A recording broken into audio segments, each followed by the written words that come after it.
Bismillahirrahmanirrahim. We begin with Allah's blessed name. We praise and on Moses and on Jesus, the Messiah, and on his mother, the Blessed Virgin Mary, and on the last of them all, whether they accept it or they don't, the Prophet Muhammad, Allah's blessings be upon them all. As we greet you on this, the 18th day of the month of Rajab in the year 1446, from the auditorium of the Islamia College in Cape Town in South Africa, with Assalamu alaikum wa rahmatullahi wa barakatuh, and with the dua, because this is the month of Rajab and next month is the month of Shaban. We're not concerned with Dajjal's months, the false Messiah. We're talking about the month with the Lord God. There's only one Lord God. And he gave us the moon to count the months and the years. And we greet you on this, the 18th day of the month of Rajab, because next month is Shaban, and after that is the month of Ramadan. And that's the month in which the Quran came down. They may say it's the Torah which came down on the other side of the mountain. Oh, no. They all came down on this side of the mountain. And so we make the dua, Allahumma barik lana fi Rajabin wa Shaban. O Allah, kindly grant us blessings. We are a people who pray to Him, while others don't. O Allah, kindly grant us blessings in this month of Rajab and in the month of Shaban, which is to come, and grant that we might live to see Ramadan. Our topic today is one of more than passing importance.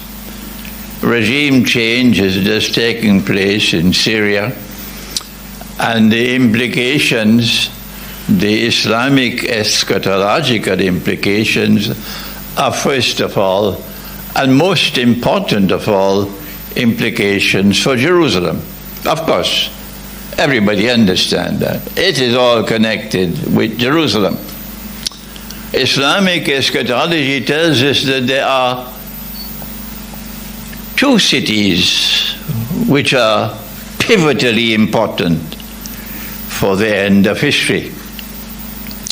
The first, of course, is Jerusalem, and I wrote Jerusalem in the Quran some 20-something years ago.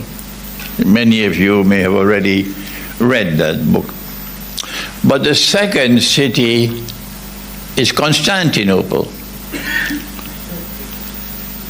And that's important because our Prophet, Allah's blessings be upon him, prophesied that a Muslim army will conquer Constantinople. When I met with the Russian Foreign Minister Sergei Lavrov in Moscow last February, and I used the name Constantinople, he stopped me. He says, I am so happy that you're using the name Constantinople. A Muslim army will conquer Constantinople. And he praised the commander, and he praised the army. But I don't think Erdogan in Turkey, the Sultan Erdogan in Turkey is too comfortable about this prophecy. And the prophecy about the conquest of Constantinople by a Muslim army, not a Russian army, not a Christian army, a Muslim army, because we don't want to provoke a civil war in the house of religion. The prophecy is that the Muslim army will conquer Constantinople shortly after the Great War. Christian eschatology speaks about the Great War. Jewish eschatology, I believe, also speaks about the Great War. And they call it Armageddon. And our prophet called it the Malhama. And it is a war to be fought over a mountain of gold. And BRICS is now taking us to that war. You must do the thinking now. That war has not as yet taken place, but our prophet prophesied, as only a prophet of God could prophesy, that 99 out of every 100, it's a figure of speech, who fight for that mountain of gold would be killed. So this cannot be a conventional war. This has to be a war using weapons of mass destruction, like nuclear weapons or something else beyond that. And that war has not as yet taken place, but it's around the corner. It's around the corner. And perhaps the imminent collapse of Ukraine might provoke that war. And when that war takes place, then he said that the next event to occur would be the conquest of Constantinople by a Muslim army. And I have offered an interpretation, an explanation. And when I offer my view, of course, you must know, don't ever accept my view unless and until you are convinced that I am correct, because this is my respect for your intellectual independence. That we will conquer Constantinople for a number of reasons. One of them is that it was manifestly shameful, disgraceful, and sinful that a Christian cathedral, which had functioned as a Christian cathedral, one of the foremost in the world after Jerusalem, for 1,000 years, Hagia Sophia, should be converted to a masjid by the Ottoman Empire and then reconverted to a masjid by the Sultan Erdogan. I said it was shameful. I said it was disgraceful. I said it was manifestly sinful. Because in the Quran, listen carefully, the Lord God has given us an obligation to protect this synagogue, even if we have to fight to protect it. The church, the cathedral, are you listening to me? Or the propaganda against Islam on behalf of the Jewish state of Israel? The propaganda has been going on for so long, and Dr. Hosein is one of the foremost authorities to explain it and to reveal it and to preserve it. This is what the Quran says. Fight, even if you have to fight, to protect the synagogue, to protect the church, to protect the cathedral, to protect the masjid. Surah Al-Hajj.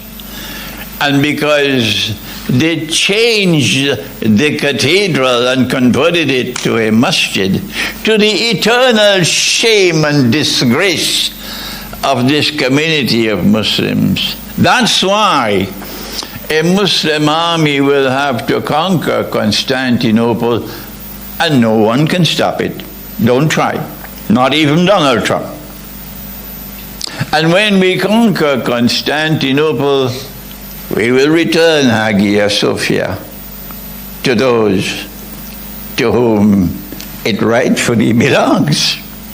And when we return Hagia Sophia, then the friendship and the alliance between those who follow the true Messiah, Jesus, the son of Mary, Maryam, and those who follow Prophet Muhammad, Allah's blessing be upon them both, that friendship and alliance would be sealed. And when that friendship and alliance is sealed, then those who still reject Jesus as the Messiah will then reach the end of their road. There's nothing left for them. And this prophecy of Prophet Muhammad ﷺ is now approaching fulfillment,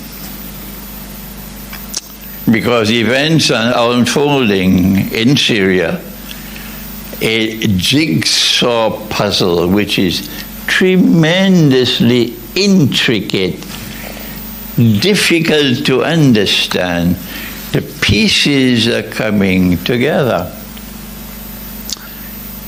And Jerusalem is at the center stage. And Constantinople is also connected with Jerusalem in the end time as the two most important cities in the end time. But when I was in Moscow in February, and we had the meeting with the Russian foreign minister, and he was only talking about politics and economics and monetary economics, and we were a small group, about 15, and I interrupted to ask, can we talk about the Quran and Russia? Everything became silent, because the Russians are very, very serious when it comes to religion, and they were not always comfortable and happy with Islam. Well, no, because the Ottoman Empire waged I don't know how many thousand wars against Russia. And after I had spoken to him for some time of what the Quran has to say about Russia, he then asked me, can you write on the subject? I then spent the next few months writing the Quran and Russia's destiny. And when writing that book, I realized that no, it was not two. It was three cities which will dominate the end of history. And Moscow is the third, not Washington. And the pieces are coming together now. The Arab Spring led to the destruction of Libya. Libya was a regime which was resisting Israeli oppression. This is not a seminar organized to lash out at Jews, not at all. There are Jews in the world who have the common sense and who have the internal integrity to recognize that there is oppression in Israel. And it was wonderful to see them protesting on American university campuses, to the embarrassment of the Zionist movement. American students protesting against violence and oppression against the Palestinians. So there are Jews who oppress, who oppose oppression in Israel. And they are our brothers when they oppose oppression.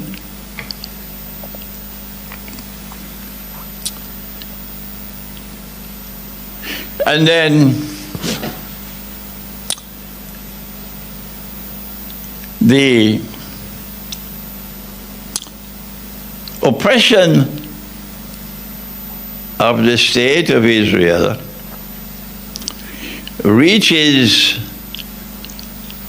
a crescendo, reaches a point from which there is no return now. It's not possible to retrace your steps anymore. And now we see regime change in Syria taking us one significant step forward towards an end that Islamic eschatology has already explained and is connected with the Messiah. It'll take hours to explain an Islamic eschatological explanation of the messianic interpretation of history. An Islamic eschatological explanation of the messianic interpretation of history. But to cut the long story short, Allah promised to the Bani Israel, to the Israelite people, He promised them that He would send them one who would be their prophet, not ours, theirs.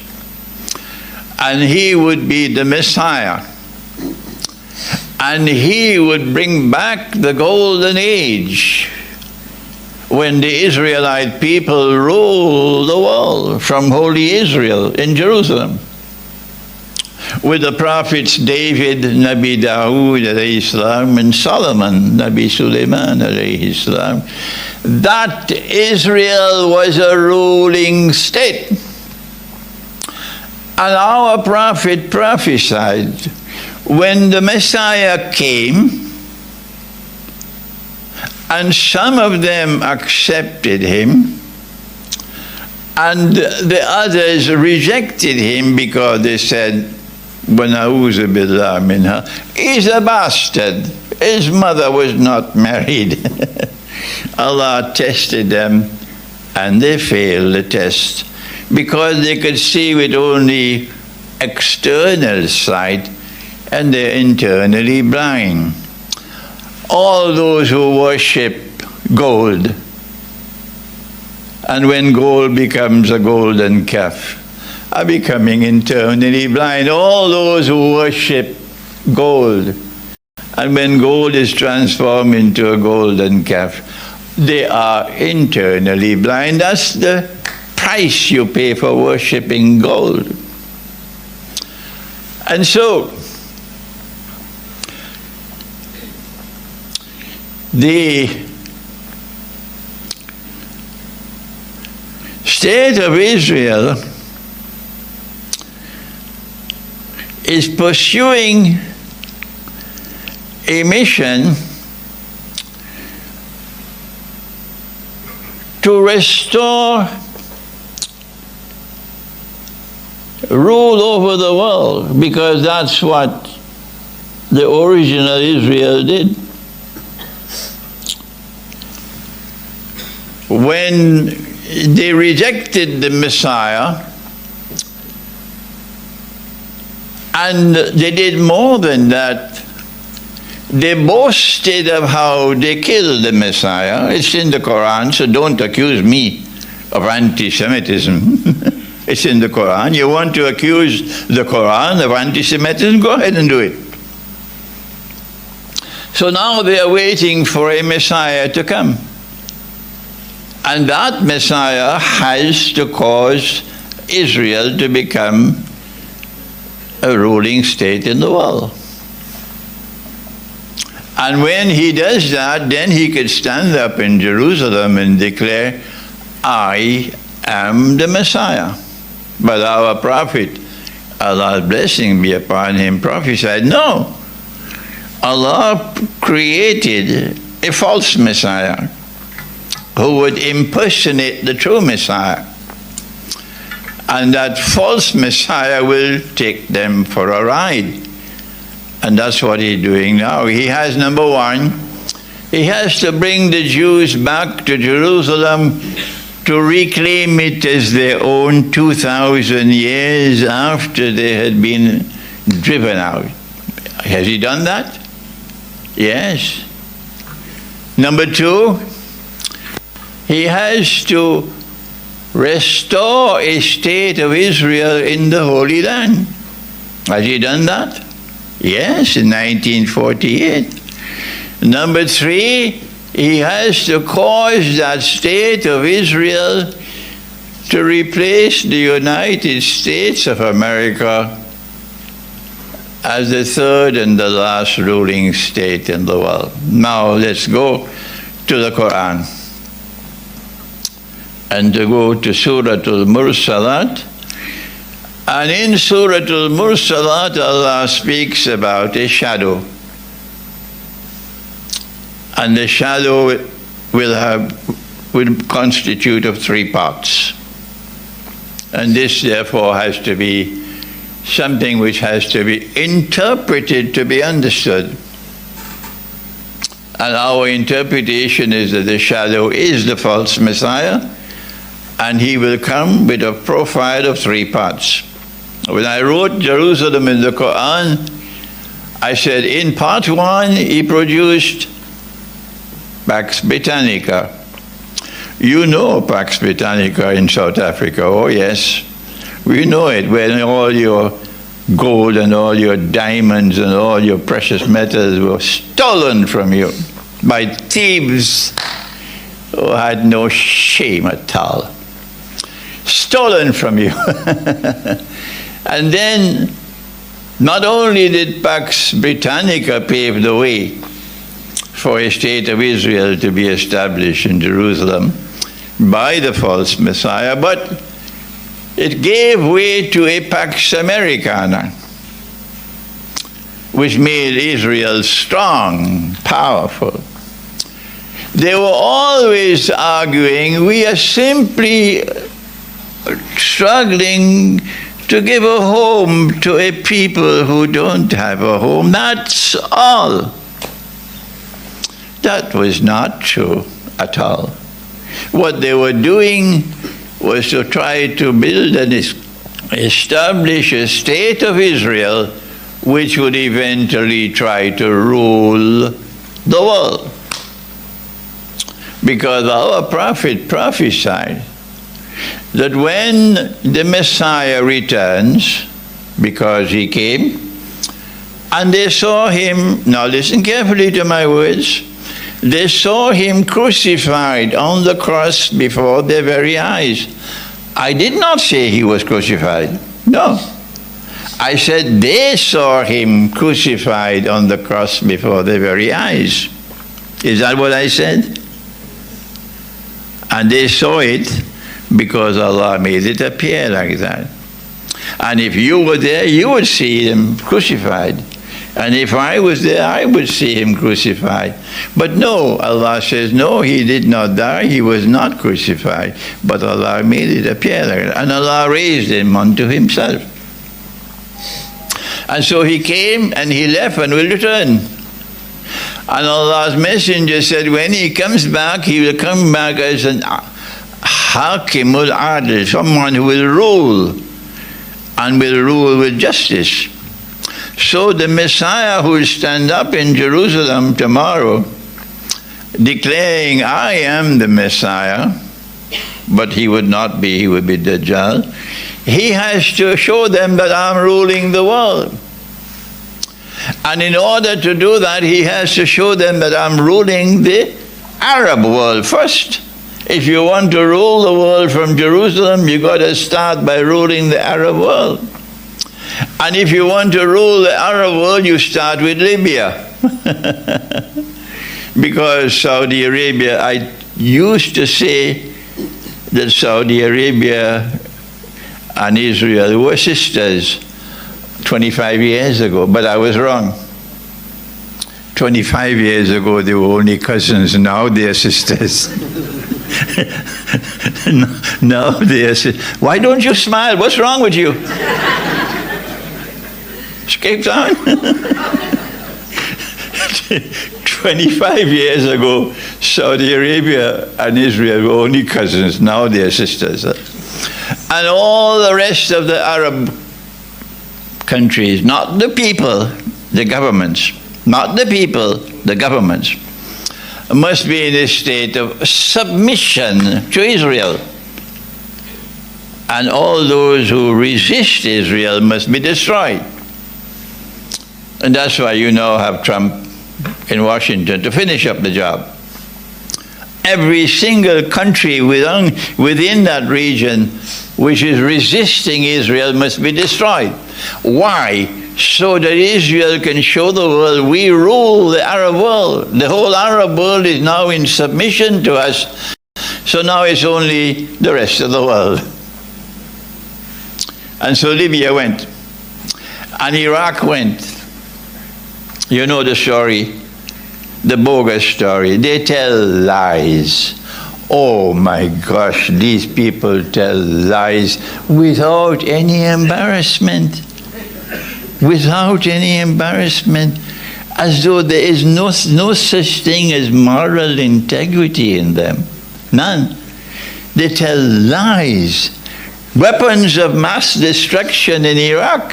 So Desert Storm to destroy Iraq, to destroy Libya. And because Syria was resisting Israel and Russia had intervened to save and to support the Syrian regime because there are Christians in Syria. And if you allow these jihadists with weapons supplied by the Israeli Mossad and weapons supplied by the CIA and all the American dollars and so on, if they take over, there will be a slaughter. They will slaughter all the Christians. So Russia intervened to try to save Syria from becoming another Libya. And for the last 10 years, the struggle was going on. And so you had October the 7th, was it? 2023. And did you know the secret? How all the weapons reached to Gaza? Did anyone tell you? How all the drones reached to Gaza? I'm telling you the secret with Santa Claus. Yeah, it was Santa Claus. But Hamas, they don't know about Santa Claus.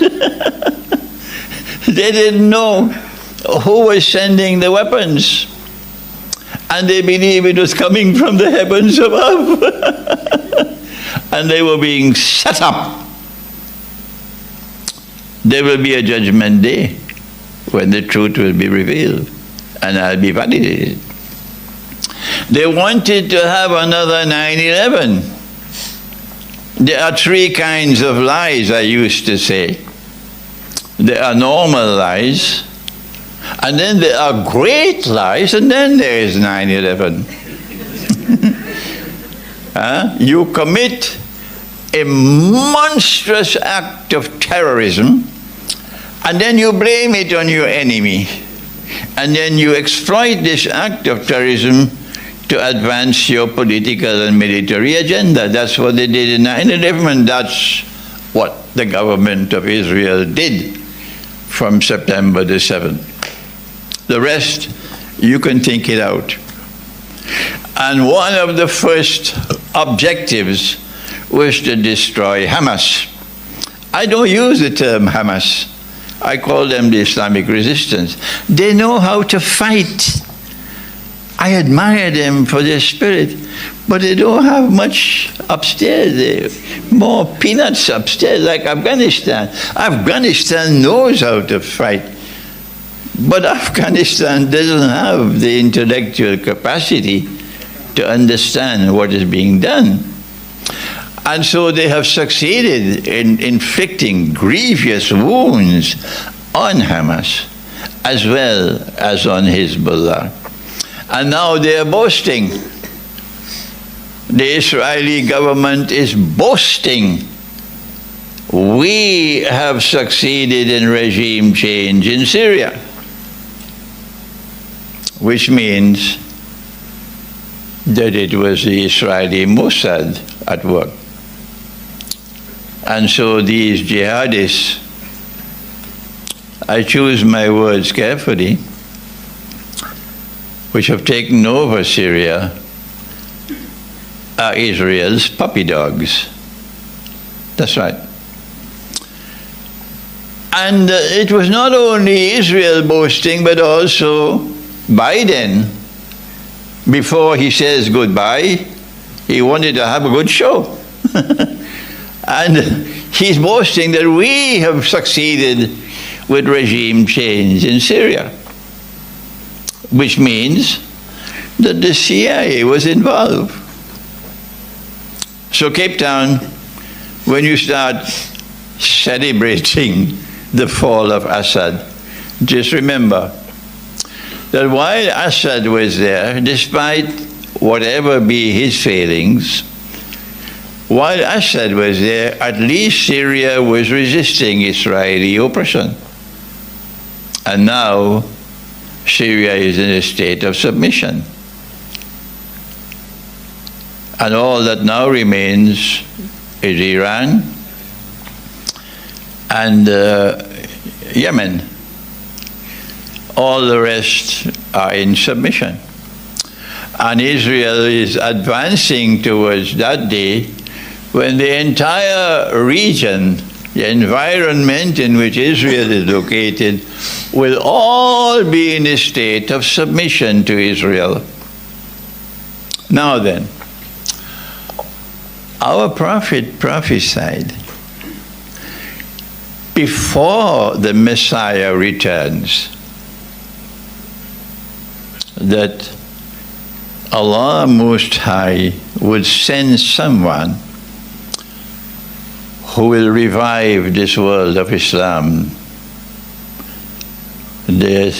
which is now cluttered with 50-something so-called Muslim countries, and reunify the whole world of Islam as one holy state, the Khilafah state. And he is known as the Imam al-Mahdi.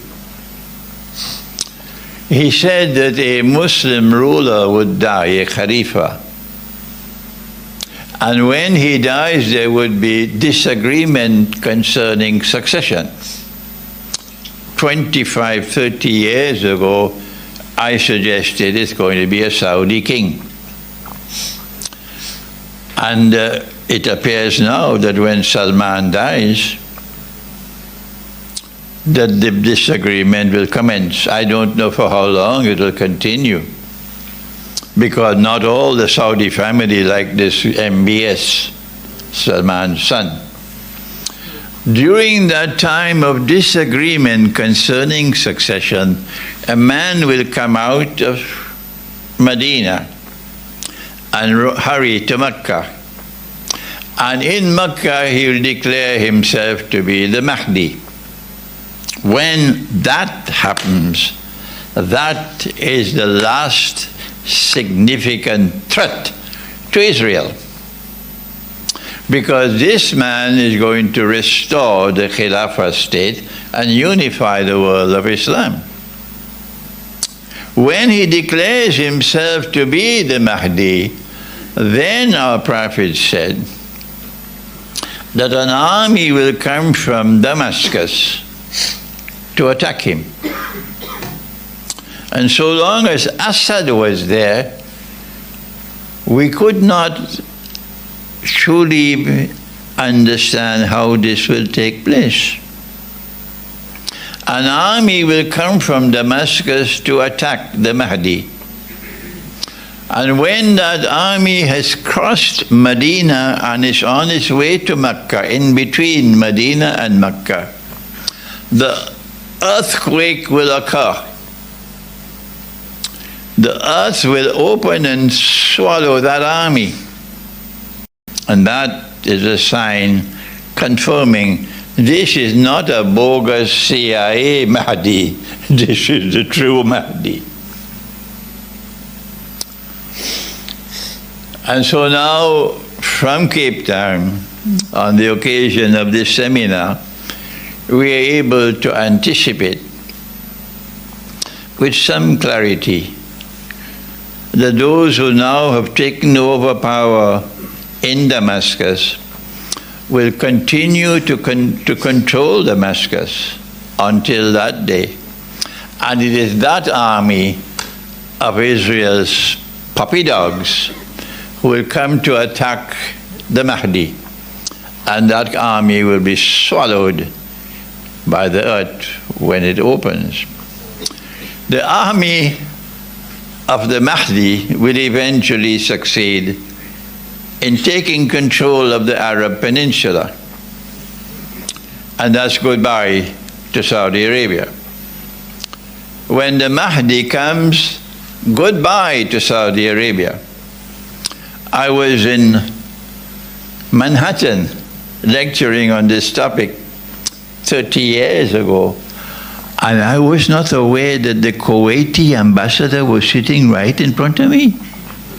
I didn't know that.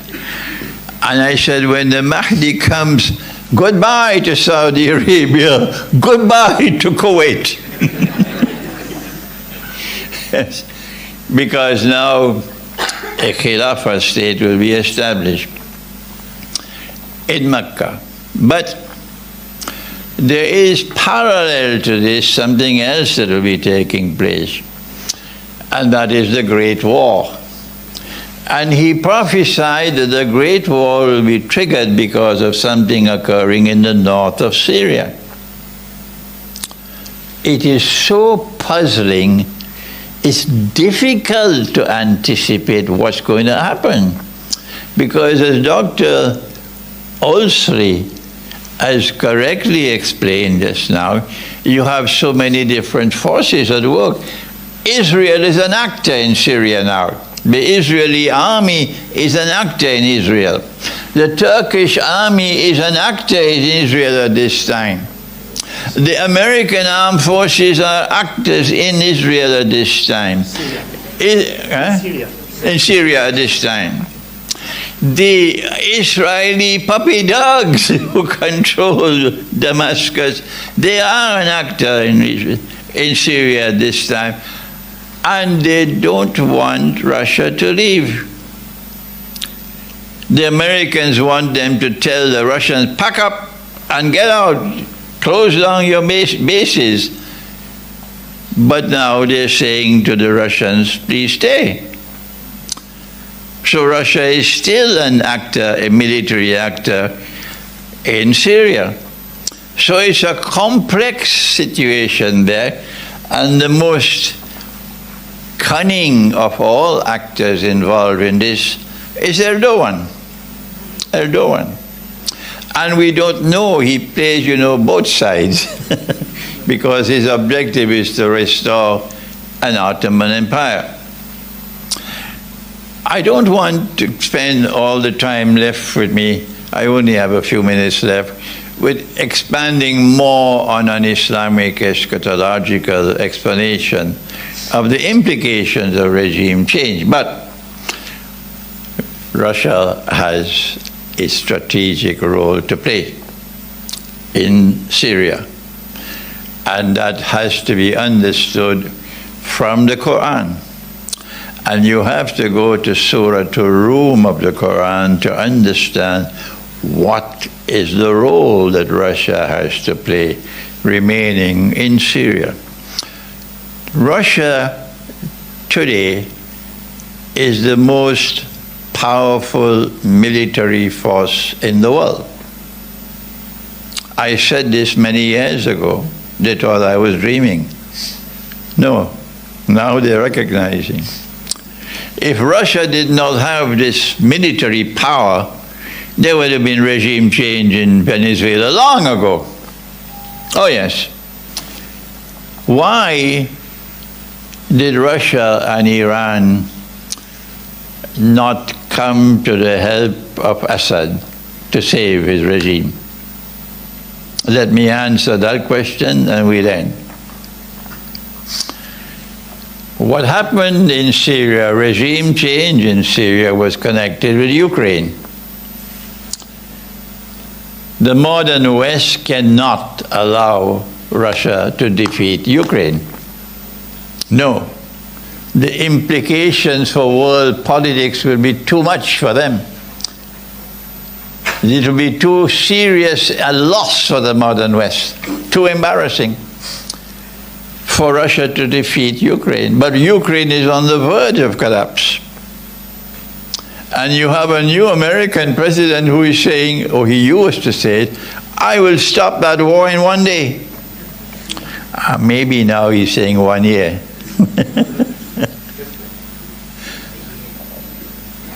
But it is now clear that the war in Ukraine cannot continue indefinitely. And so what to do? How to save us from this tremendous embarrassment? How can we get Ukraine off the hook? Answer: Israel's puppy dogs were told when to attack. And the plan appears to me to have been to try to put a bait for Russia and Iran to intervene to save Assad. And if Russia and Iran had taken that bait, then NATO would have intervened. And then you had a big war. And Ukraine would have been saved.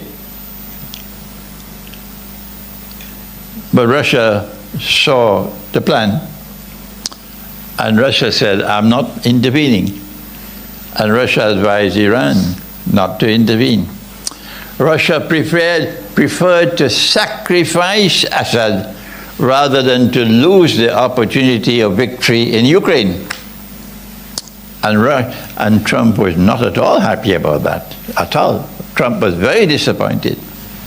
So when Assad was told, Russia is not going to intervene to save you, Iran is not going to intervene, he said, there's no sense continuing the bloodshed. So he packed up and he left, and the Syrian armed forces had no need to continue to fight. There's no sense. And that's why the takeover of Syria took place so quickly without so much bloodshed. And the implication, therefore, of regime change in Syria is there's nothing left now to save Ukraine. I thank you. Wassalamu alaikum wa rahmatullahi wa barakatuh.